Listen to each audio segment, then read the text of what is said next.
Isolation, shunning, being ridiculed, mobbing, distancing, gaslighting, false accusations that were lodged against me, even to the point where their bullying and marginalizing tactics involve filing a fraudulent police report to obtain a no trespass order against me. And I also encountered financial stress and hardship due to incurring tens of thousands of dollars in legal expenses because of having to defend myself against this defamation and malice. The effect of this was more traumatic than any combat experience I had.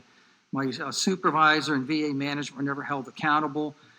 This, unfortunately, is typical in these situations. And over again, employers are robbing us of all that we worked for with no consequence.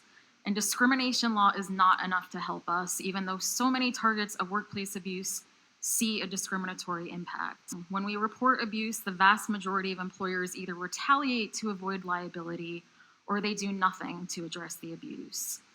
So we see a reinforcement of a culture in which employers do as they please to keep themselves in power with little to no consequence. We focus on mistreatment and impact rather than intent to change the system that's keeping the glass ceiling sturdily in place and preventing the broken rung to get ahead from getting fixed. A distant, disengaged style of leadership creates an environment where underrepresented people do not have the social handshakes that their mostly male, mostly white counterparts have.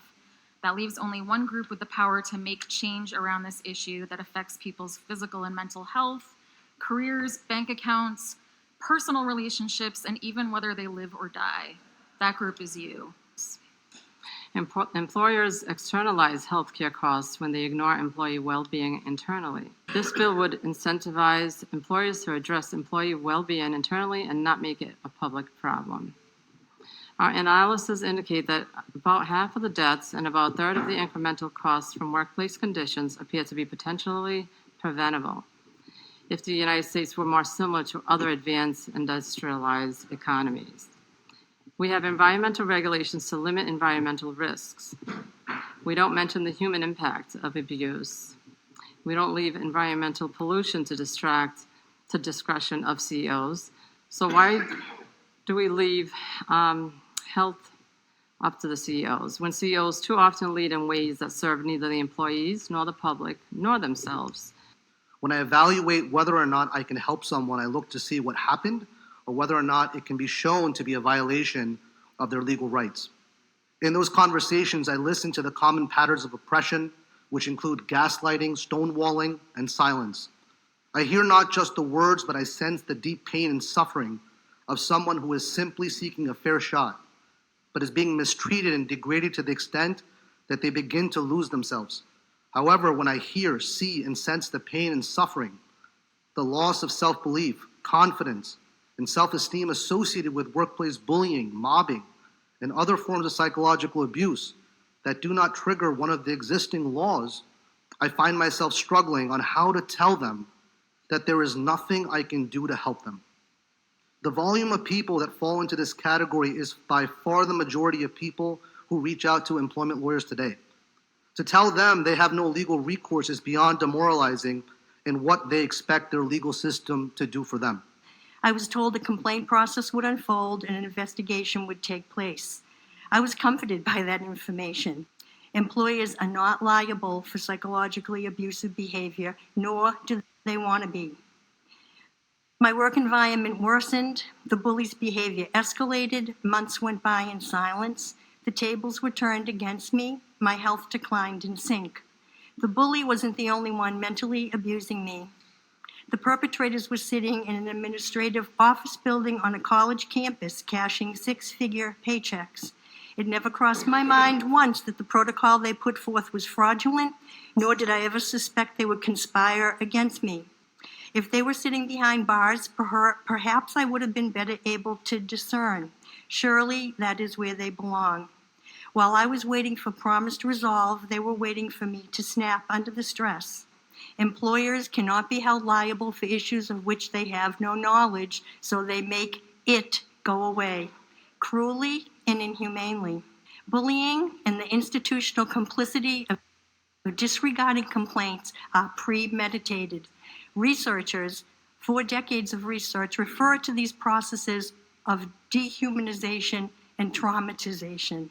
They got away with it all, multiple crimes and violations of basic human rights under the radar of any form of viable accountability. Stop the blatant exploitation of innocent employees, hold employers accountable for the work environment. As an HR executive, I am privy to a lot of these backdoor conversations. The process is uneven. If you're someone that is considered of low value, then if you do something that harms your colleagues, you'll be fired on the spot.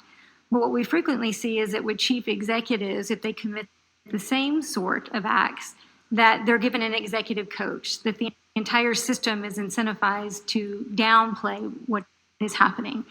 And we see this behind closed doors a couple different ways. One is just good old-fashioned fear. You know, if somebody's getting away with hurting folks, nobody wants to engage them, particularly if they've seen that they've done this with impunity and then they know they won't be protected, or that they're risking their own jobs to try and engage with this individual. We see outside counsel that will do everything they can to try and diminish the impact, to use soft words, to try and say that they did everything according to the law when they know that that's not really anything, in an effort to limit liability. And I have worked with countless people who have faced fits of screaming, public humiliation, isolation, and mobbing. And I have seen where people have endured immediate threats to their jobs, reassignments and demotions, poor performance reviews, and other attempts to manage them out the door, all for calling out abuse. Incidents such as these can arguably rise to the level of harassment as defined by the Equal Employment Opportunity Commission. They may meet the reasonable person standard of hostile, abusive, and/or intimidating acts. But there's just one thing missing, and that's proof of these actions were based on discriminatory intent. But the injuries are still there, and I have seen the devastating effects of abuse firsthand. I can recall one person who lost 6 pounds throwing up over the course of 3 days. I knew another woman who stopped just shy of filling her mouth full of sleeping pills because she could not take the mobbing and retaliation anymore. And then, as we've seen more recently, people do take their life.